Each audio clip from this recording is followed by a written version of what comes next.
So hello, everyone. Today we are going to be talking about standardized test planning in the era of COVID-19, the importance of AP courses and exams. So we have a guest speaker today, Mr.Robin Hom from California Crosspoint Academy, and I will be your host. My name is Kala, and I'm the Chief of Staff at Harmony Plus. So I know many of you guys here are regulars, but just in case we have some new people in the audience, just a little bit about Harmony Plus. So we are an international learning ecosystem based in Silicon Valley, and our motto is upgrade education, because that's what we aim to do. We do this through a hybrid learning model that leverages both in-person and online resources so that we can equip students with the skills that they need to adapt and excel in a highly competitive professional climate. So here's a little bit more about our hybrid learning platform. So we combine education with great services. We have many online programs. We also have offline programs when it's not, when there's no worldwide pandemic going on. We have synchronous classes and also many asynchronous resources and educational experiences. And we combine theory with practice. Many of our programs are taught by top teachers. We have endorsement from leading universities, and we do this so that we can build a competitive advantage and enjoy continuous improvement. So a lot of our students have good results, as you can see here, a lot of top universities, but of course, getting into a good university is not just the end result, it's almost more of a beginning actually. So we aim to help our students not only grow academically and get into those top universities, but also grow personally and professionally for their future career. But without further ado, let me introduce our guest speaker, Mr. Robin Hom. So he is the superintendent of California Crosspoint Academy. A little bit about his background. So he graduated from UC Berkeley and the University of the Pacific, McGeorge School of Law. He has a master's in education from Biola and also has a doctorate in educational leadership from American College of Education. And he has many, many years of experience. So 33 years of private high school teaching management experience. And of course, with that has many unique insights into high school curriculum settings and course selection. And he also taught AP courses for many years and is an AP exam reader, certified by the College Board. So he certainly is an expert on the main topic of today's presentation, which is about AP courses. Robin, is there anything else you'd like to share about your background? No, thank you. I appreciate the opportunity to share again about AP courses and just the college admissions process. Great. Yeah, thank you so much for being here to talk about that. So now our agenda for today. So here is what we will go over. So first, we'll just briefly touch upon some recent changes in standardized test policies so you guys can understand the whole context. Then we'll do deep dive into APs. So, why are AP exams important? How students should change their standardized test plans given, COVID and all of these new policies. And also, towards the end, suggestions for AP course and exam planning from our expert, Robin. Okay, so Robin, maybe you could tell us a little bit more about some of the new test policies at the College Board, especially in terms of the SAT. Okay, great. So thank you, Kala. And it's important to, first of all, understand that when it comes to the standardized tests, there are two types. The SAT, or sometimes the ACT as well, are referred to as college admissions examinations, and colleges generally use that to assess and evaluate students for their qualifications for college admissions. The AP exams are actually a little bit different because it is actually a test that is based on certain criteria to see if students have mastered the subject matter knowledge of that examination. And so it's not used the same way as the admissions tests. And so one of the things that I want to say from the outset is that when the College Board and actually colleges themselves are actually putting a de-emphasis on tests for college admissions purposes, it's actually by default putting a greater emphasis on exams for other purposes like AP exams. And so that's really the message that I want to get across here, that for this first slide, which talks about the College Board, the SAT subject test, sometimes before referred to the SAT 2 test, those have been discontinued, as well as the SAT with essay or with writing exam. Those two have been discontinued.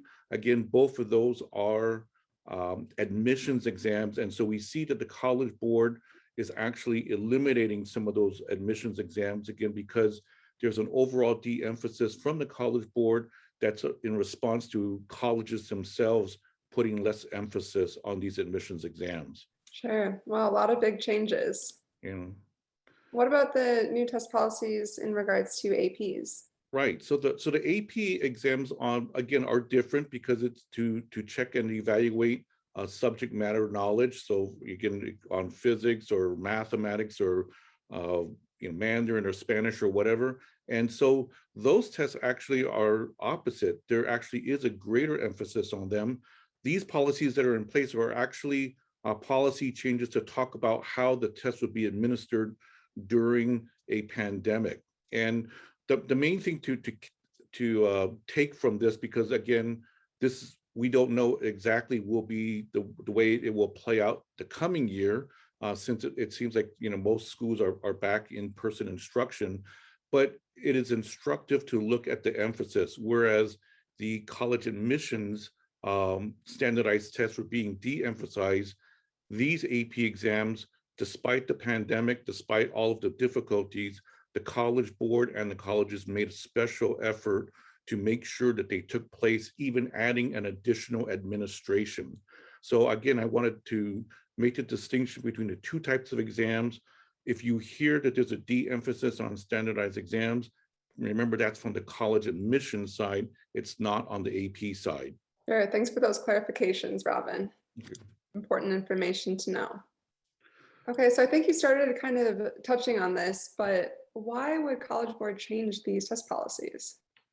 Yeah, so there's definitely been a change in the policies by the College Board, and really, I'm sure that's not what they really want to do, but it's in response because colleges themselves are putting less emphasis on the admissions exams.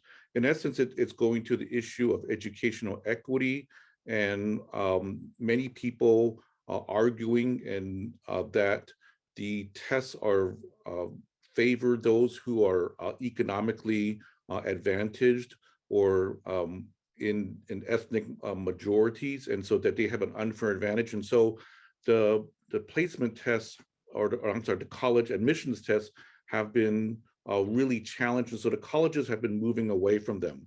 And the pandemic really just sort of made that and really made it very convenient to do that, because the tests were hard to administer because they're generally done in very large groups in person, and the schools could not handle that. And generally, a lot of times the tests had to be canceled, and students weren't able to have the test scores for the college admissions. And so it was difficult to administer. The colleges were de-emphasizing them anyway. And so they essentially eliminated some and have been sort of following the trend of putting less emphasis on these college admissions examinations. Sure, yeah, thanks for those explanations. So it sounds like quite a few different factors are at play here. Yeah.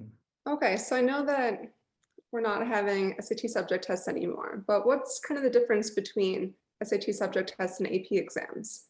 Right. So again, this will show that the difference. The SAT subject tests were to gauge subject matter knowledge, but they were used more for admissions purposes. And so you will see that actually why it made financial sense for the College Board to actually move away from them.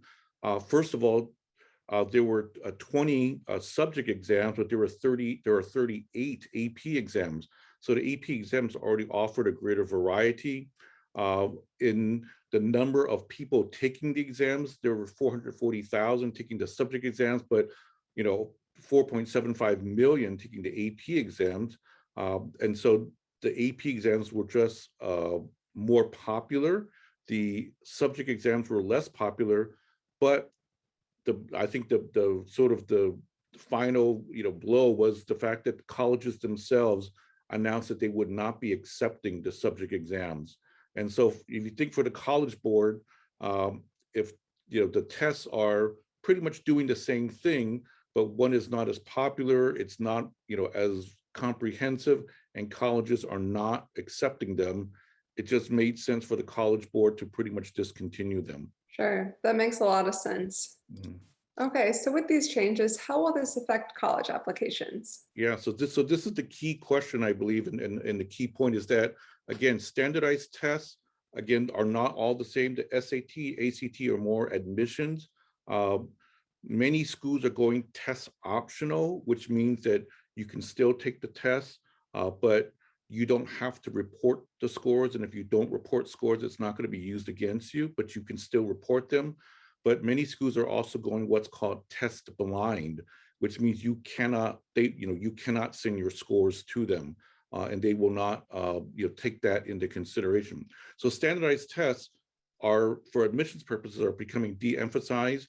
What that means, what is going to be more important are your grades, the academic rigor, the types of classes you take, uh, the extracurricular activities that you're involved in. If the school accepts recommendation letters or does interviews, those things are have a greater impact, as well as other considerations. And so whether you're a first generation in your family to attend college, you're coming from a low income or disadvantaged background, all those things will have a greater part in the admissions decision. And I think that the next few slides you'll show that. So yes, this is the University of California. And so you see from before, and this is after 2020, it's not even for later on, but you see that the GPA, the college essays, all those things are having a greater weight than test scores. But you'll see that actually in future years, test scores will not even be considered. And so the college essay, the extracurricular activities, and the GPA will even play a bigger part. And the next slide talks about private colleges. Again, you see the same trend. You see a de-emphasis on test scores and a greater emphasis on the other parts of the admissions application. So the college essay, extracurricular activities, and GPA, those are definitely playing a greater weight than test scores. So what should you do as a result? All right, and so again, you can still take the SAT and the ACT. I think that there's two good reasons to do it. One is that you may be applying for a college that still has a test optional approach, which means that if you can do it, you can submit it. And so if it's a good test score, then you can go ahead and submit it. All right. The other reason, and this is actually what our school, we actually still have our students take the SAT just as an assessment, because we do feel that there is still a good value in understanding, a student's ability to, understand how to take a test in English and math, and that those skills are important. And so we still have the students take the exam. That's just our assessment purposes, just to understand how well a student does. But again, so I would still encourage students to do that. The big thing for the reason why we're having this seminar is that I think it really places a greater importance on AP exams, because you don't have the SAT and ACT for many colleges to distinguish yourself. And so AP exams are a way of doing that. If you could demonstrate writing in other ways, because the writing exam portion is gone away. So your essays, your anything that you can do to show your ability to write is key. All right. And then again, my reminder is that there's a greater emphasis on grades and academic rigor. It's not just, oh, okay, GPA, I'm just going to try to get a good grades, but they're going to look at the classes that you take. So if you especially, fall victim to, the senior year, doldrums or whatever, that's not a good thing. That you need to show, a continuous academic rigor, and that you're taking generally the selective colleges want to see that you're taking the highest level or the most difficult classes before you graduate. Sure, so quite a few ways students can change things up. So it sounds like APs are a way to impress colleges. So what exactly are APs and what's the importance of them? Okay, so AP exams stand for Advanced Placement. AP is more than just an exam, although that seems to be always, the focus is on taking and passing the exam, which is important. But AP is really college level classes that you take. They are offered by the College Board, which is an independent organization, and they are designed to replicate and to show college level work by high school students. Okay, I think the next slide will go to a little bit more explanation. So again, it's more than an exam. The AP or advanced placement courses are designed to be the same as college level first year freshman courses. They can be year long, most of them are year long, but there are a few semester courses like macroeconomics is one semester, microeconomics is one semester, but most of them are year long. At the end of the exams, generally in early May, there are exams that are taken. And if you pass the exams, generally with a score of 3, 4, and 5, though for some exams in some colleges, they require a higher score, you can earn college credit for passing those exams. And those exam scores are released in July. This year it's been delayed a little bit just because of the pandemic. But these exams, again, the students, are, do a lot of preparation for that. But if you take the course, then hopefully you will be well prepared to take those exams. Sure. Then why do colleges ask for AP tests? Yeah, so AP tests are a way for colleges to, again, assess students. It's different a little bit from as I mentioned, the admissions tests, but they are a very good indicator of college readiness. Obviously, since it's college level work, it's a good way to make sure and see if a student can do college level work.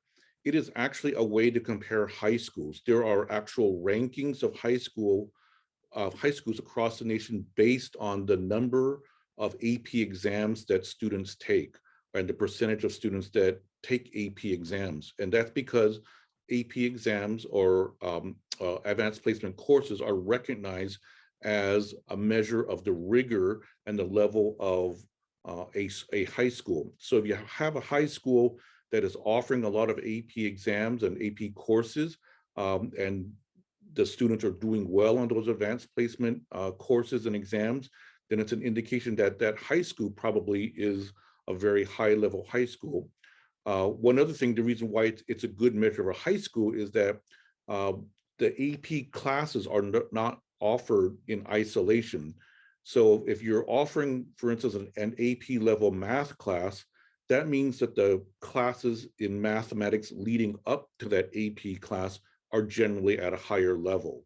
And so again, that's why colleges like to look at advanced placement classes as a way of measuring not just the students' readiness, but really the rigor of the high school itself.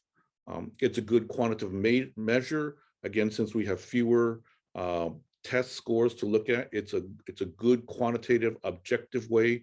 Everyone takes the same exam, so it's a good way to compare students.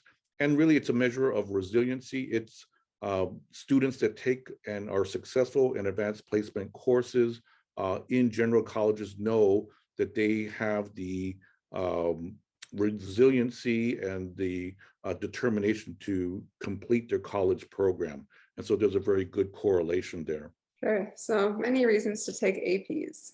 Yeah.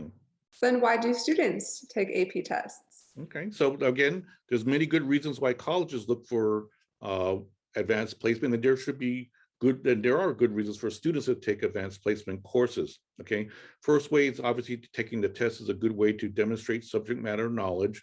It's to show that you're prepared, that you have done well in that area of study. Some colleges either require or strongly recommend or advanced placement courses, there's nobody that will hold it against you for taking an advanced placement course. So it cannot hurt you to take a course or to have that in your transcript. Taking an advanced placement class can get you academic credit, as I mentioned, if you pass the exam, and that's great. You can take fewer classes in college, or you could take different classes. And we often have many students who take enough AP exams and pass them to really, attend college on a shorter level or shorter time period. That saves money, helps them to move on more quickly if they want to go to grad school or enter into their career. And I think the last thing that's very important is that it's a good way for students to challenge themselves and learn. We believe at our school that taking an advanced placement exam, even if it's a stretch, the students should do it, because I think students should challenge themselves. They should, if they think that they can do it, they should try, rather than, again, just sort of try to skate by or do the minimum in their senior year. They really should push themselves and really see what they can accomplish, at the high school level. Sure. So many reasons for students to take APs as well. So now, more specifically, how can AP support students' college applications?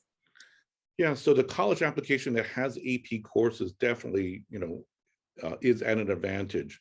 Again, there's a greater emphasis on grades as well as grade point average, but also looking at the academic rigor. So the advanced placement courses are generally the highest level of courses that most high schools offer.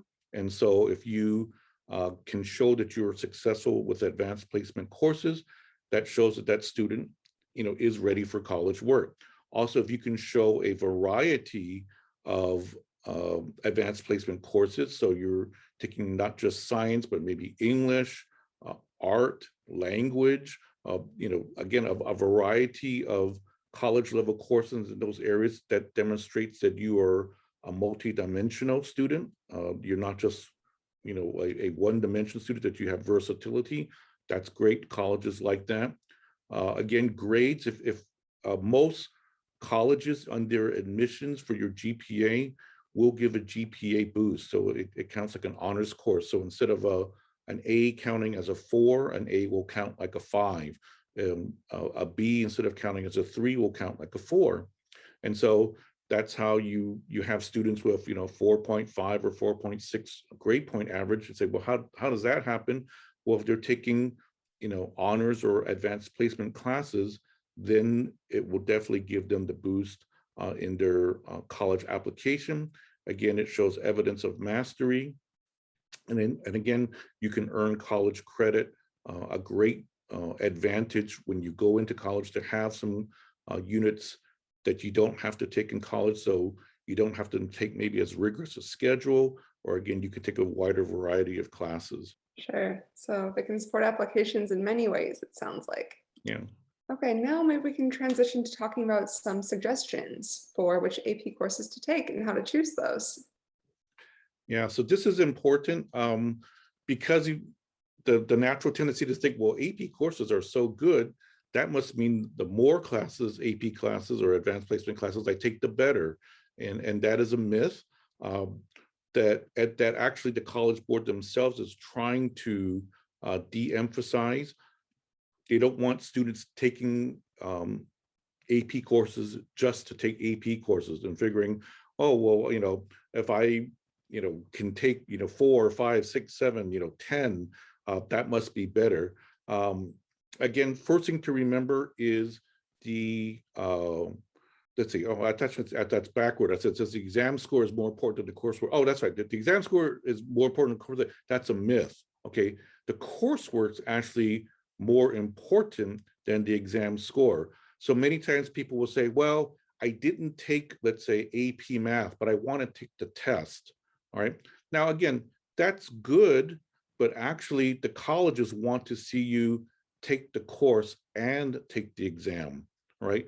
In fact, some colleges have actually said that if you take the course and don't take the exam, all right, that is sort of looked at negatively, because they're wondering, why didn't you take the exam? all right? And if you take the exam, but not the course, but you could have taken the course, then the question is, well, why is that? Again, because the exam score is good and it can get you credit, but the colleges are also looking again at rigor. And if it's somebody who, let's say, passes an AP calculus exam with a 5 and say, okay, well, maybe this is somebody who can, really take tests well. And they know and they understand that there are cram schools and things like that, that people maybe, can study for a month and then pass an exam, but they really don't have a solid foundation in that subject. And so the colleges want to see students who not just pass the exam, but they want to see students that actually have gone through the process of taking the class, getting a good grade, because again, that's a better estimate or simulation of what is going to be expected of them in college. All right. They don't want college students who just show up for the midterm and final. All right. They want college students who actually go through the full rigor of the college experience. All right. So again, emphasis is not on more, but really doing the actual work. All right. And actually going through the process and taking the full course. And if you're able to do that, great, but don't just take exams or courses just to do it. All right. So select AP courses based on your interests, things that you truly are interested in that you want to learn. And again, the most important thing is select the number of courses and the quantity of courses that you can successfully handle. All right. Don't take a course and then again, not be able to follow through by saying, well, I got a poor grade in it, or I got a poor score, or I didn't take the exam at all. All right. So take the number of exams that you're interested in, that you can be successful in, and that's the most important thing. Okay, thanks for the clarification. Thanks for busting that myth. Okay, and now I think a bit more about those AP courses and exams. So what's all offered? Yeah, so there's 38, as was mentioned, and those are just some of them listed here. But the good thing is that the AP exams, again, are in all disciplines. So there's math and science, there's history, language, there's art, there's computer science. So there's a wide variety. And so again, you don't have to take a lot of exams, but if there's a particular area that you are interested in, as a student, definitely, make the effort to try to take an advanced placement class, because again, even if you don't do well on the exam, the experience, I think, is good, and that's what colleges want to see, that you are challenging yourself and that you have gone through the experience of what it would be like to take a college class. There are quite a few APs. Then what about the score distribution here? How can we Yeah, understand so this this? is a really interesting, and I know it's going to be very hard to make sense of all of it.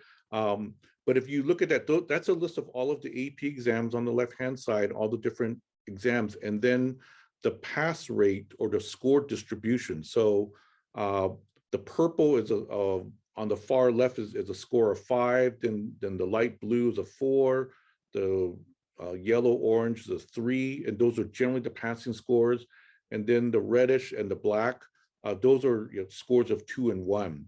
And so the physics 1 exam is the exam that is considered technically the hardest, in the sense that you have the most number of students who do not pass the exam. And then on the bottom, the Spanish language is considered the easiest, in the sense that you have almost everybody passing the exam. Now, let me say that to properly interpret this, it's not necessarily the exam. It doesn't mean that the Spanish test is, oh, that's a real easy test. And the physics 1 test, oh, that's a very hard test. Okay.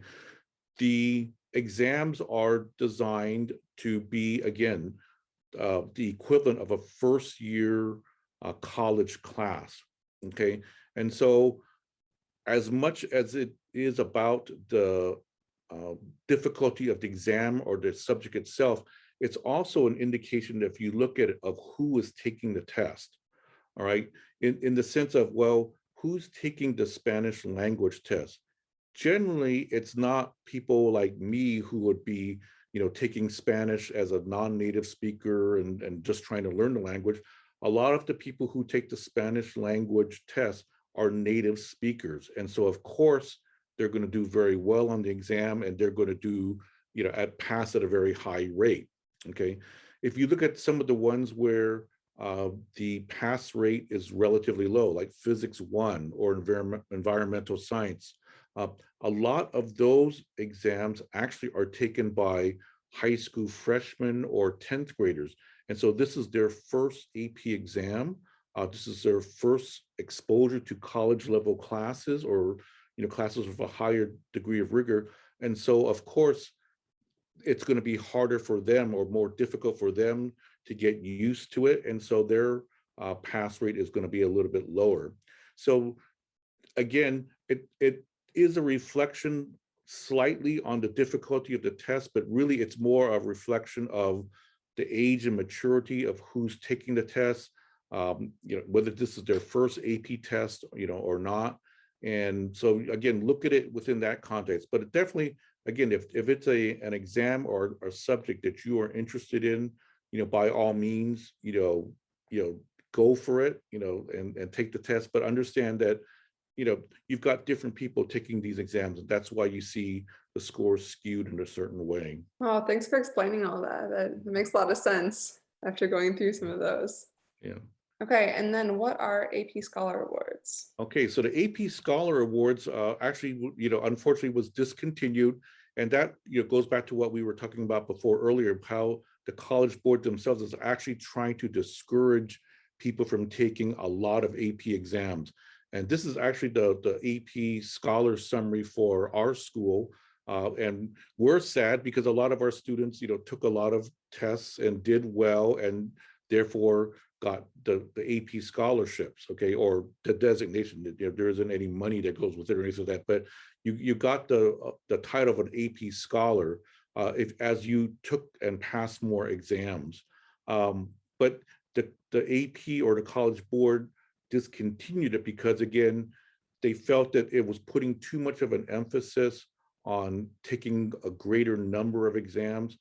Also, they were concerned about issues of equity, in a sense that there were very few schools that offered, a large number of AP exams. And so many schools offer maybe, 2 or 3 AP exams, but not, 15 or 20, AP exams. And so it would be very difficult for those students to get a high number of AP exams and therefore to qualify for these scholarships. And so the College Board has discontinued them.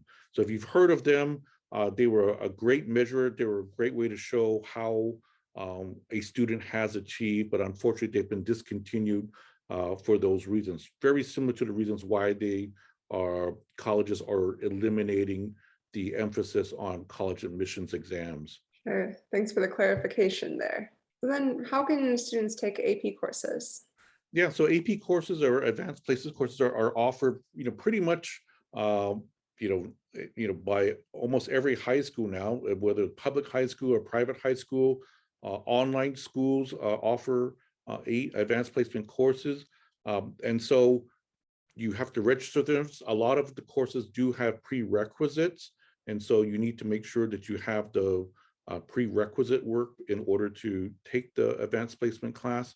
But the most important thing is that all of the courses you need to make sure are, first of all, here in California, UC approved, which means that they have been submitted to the University of California and certified as a college level honors class. Also, the teacher and the instructor's outline has to be approved by the College Board themselves. So it's called the AP audit, that the material has been submitted to the College Board and they've reviewed it and said, yes, this meets the guidelines to qualify as an AP class. So quite a few different ways. Yeah. Okay, and why should students take AP courses at your school, California Crosspoint Academy? Okay, well, just very quickly, just to share, our school is that we are Blue Ribbon School, which is the highest award given by the United States Department of Education. And again, that just goes to talk about the quality of the teachers and the students who are taking the exam. And so again, it's not just passing the exam, but it's really the experience, and that you want to get the college experience. And so you want to have challenging teachers, challenging material, and classmates who are very serious about the college experience. And so that's the experience that you would have taking an advanced placement class at our school. Again, we do have the accreditation, we do have the UC approval, and again, it's gone through the College Board audit process. And then the score summary. Yeah, okay, so this is our 5-year history for on AP exams, and you'll see that there's a very high pass rate, but it's not 100%, and that actually for our school is intentional, again, because we want students to be challenged. And so many schools have a different philosophy where they want to have only the very, very top students that they know will be successful taking advanced placement classes. We are actually much more inclusive. If a student really will commit to doing the work and making the effort, even if they haven't shown that much, success in the past, we want them to challenge themselves. So it's not just A students or students who have gotten, very, very high scores. We want the B student, even the C student, to take the class and attempt to take the exam, because that rigor, that challenge, I think in the long run will help them. Sure, really like to hear that philosophy. Yeah. Okay, and then which AP courses does Crosspoint Academy offer?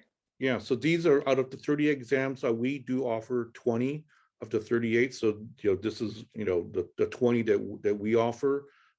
Sometimes it goes up to 22. Sometimes, it goes down to 19, depending on the number of students who register. But these are the AP exams that we offer at our school. Again, it's just also a measure of the rigor of our school. Most of our students before, when they graduated, were AP scholars, which means they had passed 3 or more AP exams. And that was just, again, a demonstration of the rigor that our students are used to, and we feel the quality of our academic program. Sure, quite a few APs. And how does it work? Okay, and so at our school, we do it a little bit differently, where we actually have classes on what we call a modified block schedule. Which means that all of the classes meet on Mondays, Tuesdays, and Fridays. On Wednesdays and Thursdays, there's a block period, which is like a double period. So on Mondays, Tuesdays, and Fridays, the AP class would meet for approximately 47 minutes.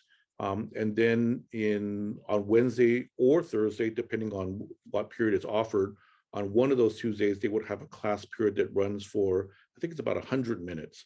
And so during that block period, that works, we found, well for things like a science lab, where you've got a long period. For English, if they're doing in-class timed writings, you got a longer period, or giving a test. That's when I taught AP, I'd love to give tests on the longer periods, because it allowed me to give a longer test and a more variety of questions and things like that.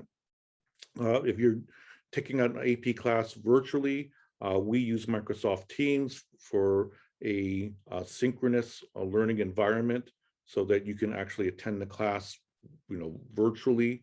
And we have other programs. Schoology is our learning management system. PowerSchool is our student information system. But all those things are there to support the learning environment if you're not in person. And then more details. Yeah, so just details if you were interested. I mean, actually, we're already in the 3rd week of our school year. And so if you would want to take an AP class, hopefully it will be for a year-long class, so to give you time, and there will be some effort to catch up. But that's just, the course, fees in order to take a class through our school, going through Harmony Plus. Great. Okay, so Robin, thanks for sharing how students can take AP courses through Crosspoint. Now I'll just introduce a little bit about our future planning at Harmony Plus. So we call this Moonshot Education because we want to help students reach for the stars. So in relation to, future planning, and AP is our main topic today. So one aspect would be helping students with their test planning. So, that would be related to like our private middle school and high school applications, academic and extracurricular enhancements. So I guess AP planning would definitely be a big part of the second package here, this academic and extracurricular enhancement, so that we can really make sure that the student has a good plan, including their AP courses that set them up for success. Then we also have college application and essay services for students who will be or who are in grade 12 and will be rising freshmen. We also can help with college transfer applications, grad school applications. We also have some packages for one-on-one essay editing and interview training. So those are just a few of some of our future planning services.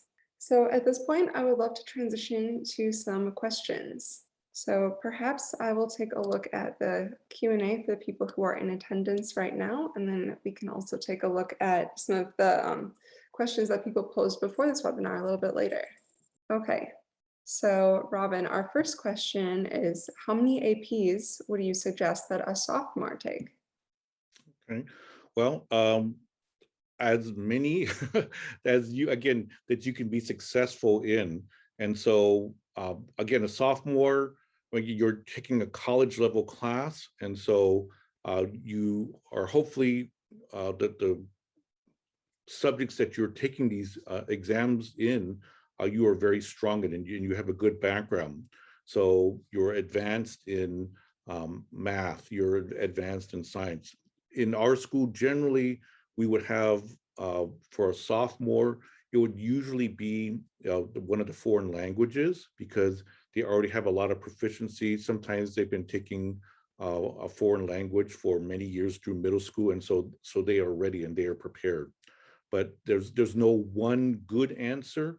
But the best thing is whatever you can be successful in, and just remember these are college freshman level classes, and so you need to be prepared for them. Sure, thanks for the explanation. And then our next question is, how many APs should a student take over the course of high school? Okay, well, I mean, that's another good question. It's pretty much the same thing. Again, I would take, obviously, if you are ready and you're prepared for them. Again, I think it is true that you shouldn't fall into the trap of just trying to take as many as you can to be competitive. If you can take them to be competitive, then great, but don't push yourself too far just to try to make yourself act competitive on a college application. If you want to challenge yourself on a course and do it for personal improvement, that's great. We would encourage you to do that. But I've never been a big fan of people doing things just to try to look good for the college application process. I think it's better that you do things because you have a genuine interest and you want to challenge yourself and you want to do well in these areas. That's better. And I think that a better reflection of yourself, and really probably then when you apply to a college, it will come across as more genuine rather than just trying to pad your academic resume, so to speak. Sure, sound advice there. Hmm. Okay, and then our next question is a little bit long, but I think it's a good one. Okay, so here's a scenario. My kid is in a public school. At that school, students are allowed to take no more than 2 AP classes per year. That means students can only take a total of 4 AP classes in 10th and 11th grade. So I'm wondering if this matters, because I heard that some students took 13 or more at their school. So how can those students from public schools compare, and is there something that they can do? Yeah, so that's a great question, and it goes to that whole point that we're talking about, why the College Board has actually eliminated the AP Scholar Awards, because again, some schools had the students had a big advantage because they could take 10 to 12 to 13 AP classes or AP exams, and in other schools they did not have that opportunity. And so if you are in a school that doesn't offer as many AP classes, again, the colleges are not going to hold it against you. All right. Again, what the colleges are going to look at And I know the University of California has this where they actually, because they have what is called the A to G courses, they can actually see the rigor of your classes. So if you're taking, two AP classes, but your high school only offers 2 AP classes, well, they're not going to hold that against you because you're taking the most difficult classes that your school offers. And when you also are doing your college essays, you need to be sure to mention that if you really felt like you were at college level, but your high school did not offer that opportunity, mention that. A question can be made, well, if my high school doesn't offer the exam, can I go someplace else, or can I study on my own and take the exam? The answer is yes, you can. But again, I would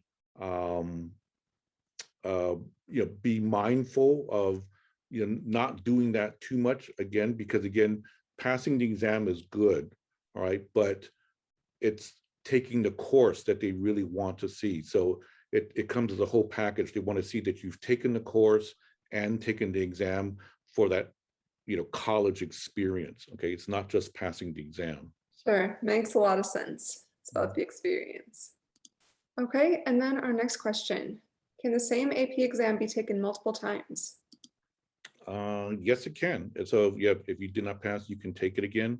Obviously, it will show up. But if you want to, you can. Sure. Our next question. Our school doesn't let us register for AP exams if the AP course is not taken at our school. So if we take an AP course through like Harmony Plus or Crosspoint, can we still, register for the AP exam? Well, that's a good question. I don't know the exact answer for that. My tendency to think is yes, because I know of many examples of students who have taken AP exams at multiple schools. Because, for instance, if they're one of the most common ones, that the AP Mandarin, is not offered at their school, and so they'll have to take it someplace else. Or we've had people asked to take the AP, Chinese exam at our school, and so they would be using our test code when they or their school's test code, but they're registered through our school. So I think you can do that, and you can have your scores reported. Sure, thanks for that clarification. And then if a student doesn't get a 5 on an AP exam, should they still report the score to a college? Yes, definitely. It does not hurt. Again, a 5 is the highest score, but for most colleges, a 3 or above is a passing score. One thing I did not mention, I'll sort of mention here, I don't know if this is related to the question or not, is that, again, for some schools or some majors, the score could be higher than a 3 in order to get the college credit. So for instance, for some schools, you have to get a 4 or a 5 on the AP chemistry test before you can get credit for Chem 1A or something like that. And so you have to look at each college, and they will have different policies on how they will recognize AP exams. Some colleges also will be, for instance, if you take the AP chemistry test and you get a score of 5, let's say, but you are a chemistry major, they will not give you credit for it because they want you to take Chem 1A at their college. But if you were a English major and you got a 5 on the chemistry test, they would give you credit for it. So it also depends on the major sometimes and the program that you're in, whether you get credit or not. So it sounds like you might actually want to take some APs that are outside of what you want to study then, so you can maybe check off some of those gen eds. Yeah, definitely. Okay, our next question. So can I take an AP math class as a freshman? So at what level can I take an AP math class? AP math class as a high school freshman, I would assume. Yeah, I mean, it depends on your school. Obviously, whatever your school allows you to take, then you can. Again, you have to make sure that you have the foundation, but it would be pretty rare, but it's not impossible for a freshman student to be ready to take the AP calculus exam. But again, one of the things that you also need to look at is for instance, University of California will not give you or not recognize any AP classes that are taken as a freshman.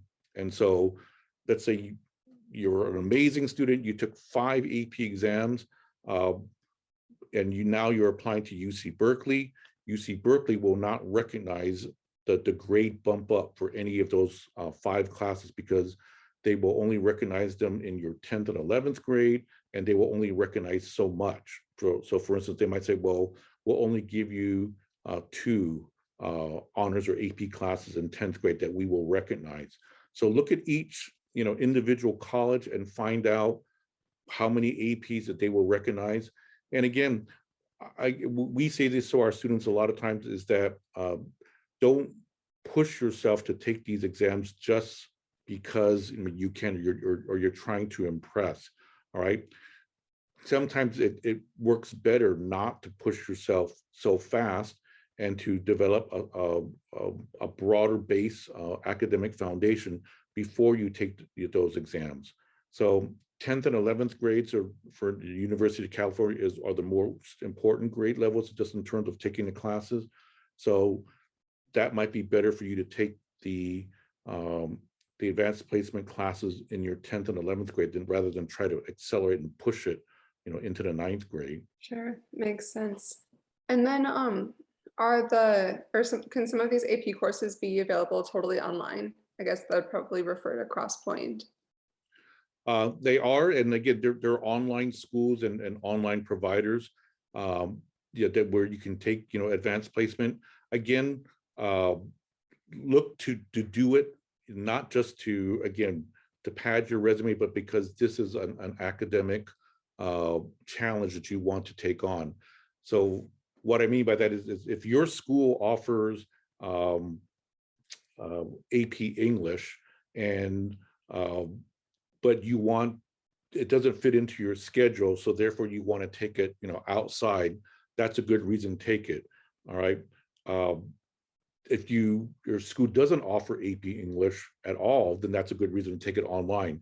But if it's just like, well, my counselor or my school won't let me take it in 10th, 11th grade, and so I want to take it as a 10th grader or 9th grader, so I'm going to take the AP English now online, then I would say that that's probably not the best thing to do. I mean, if you have the in-person opportunity at your school, I would again, without knowing your individual circumstance, but I would in general say that that's the better way to approach it.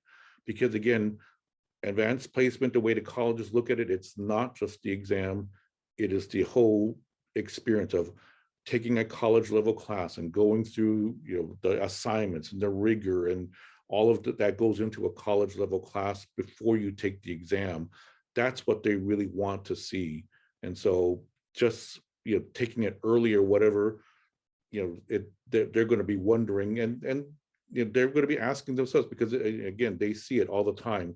Is this person just doing this to try to impress us, as opposed to, hey, this is really a student who really is that advanced and that good. Sure, thanks for that explanation.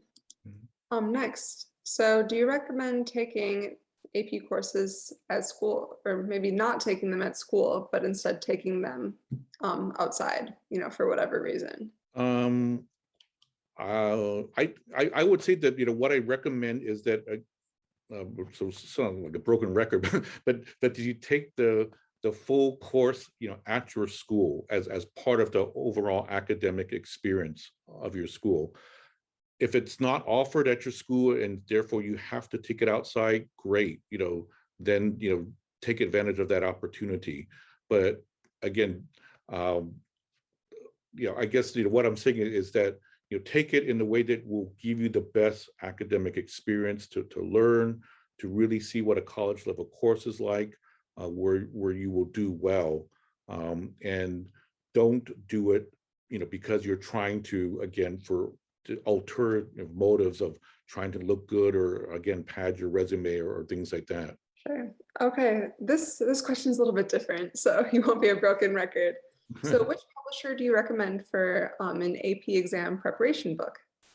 Okay, that's interesting. I think it depends by different subject area, but the ones that I always are the first go to is the College Board themselves. Uh, the College Board obviously publishes the exam, and so they have excellent materials on their exams. Um, to address the whole issue of equity, the College Board has been making more of their exam materials available, more training materials. Their website has excellent materials out there. And when you sign up for an AP or register for an AP exam, hopefully your school will also sign you up for within the College Board. Well, actually, well, no, you have to, because when you sign up for the exam, you will sign up for AP Classroom is what it's called.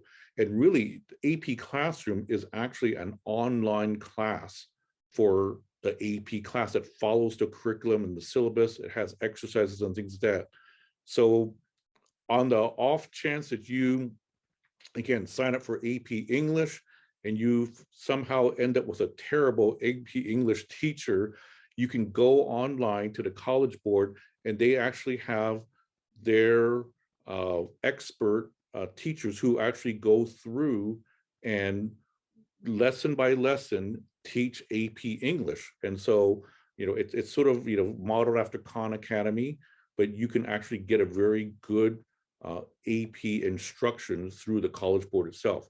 It's not the same as being in a classroom, but if you really need the materials and you just want to make sure that you're prepared, or you want to hear another teacher teach a certain topic, the materials that are provided by the College Board are excellent. Great resources, it sounds like. Mm. Okay, and then the next question, this one's a little more specific. So back to that chart with all of the AP exams and the score distribution. So if Physics 1 has such low scores, why do the students still take it? And can they select to not include those low scores on their application? Yeah, I mean, well, a lot of people take it, one, if they love physics or they want to go into engineering, that's good. And again, the reason why a lot of people don't get, let's say, a passing score, it's not a reflection on the fact that, well, maybe necessarily excuse me, the Physics 1 class is a more difficult thing, but again, a broader student population is taking it. Again, this might be somebody who says, well, I think I should take an AP exam, and I sort of like physics or I like math or whatever, so I'm going to try the AP Physics 1 exam. Also, the AP Physics 1 exam, a lot of times schools will allow students to take it as their entry-level science class. So you do get 9th and 10th graders taking those exams. And so that's why I think the pass rate is a little bit lower on the AP Physics 1 exam. It's not that the exam itself is so much more difficult or whatever, the material is that much more difficult, but I do think a lot of it can be explained by who's taking the exam. Sure. Okay, and then just to clarify, so if a student failed an AP test or got a pretty low score, how will it be recorded on the student's record, or can people choose to not include it on their college applications? I believe I apologize if I don't know this specifically, but I mean, you can look this up, but I believe that you can decide to report or not report your scores. I don't know whether you can choose to report or not report for the exam. So for instance, if you took the AP again English exam and got a 2, then you took it again and got a 5, will they both show up, or only can you report only the 5? I do not know that. So you would have to take a look. I would say though that, and let me back up and give a little bit of preface. Okay, if you notice, I actually have a legal background. And so when it comes to college applications, I sort of look at it like you're making a case.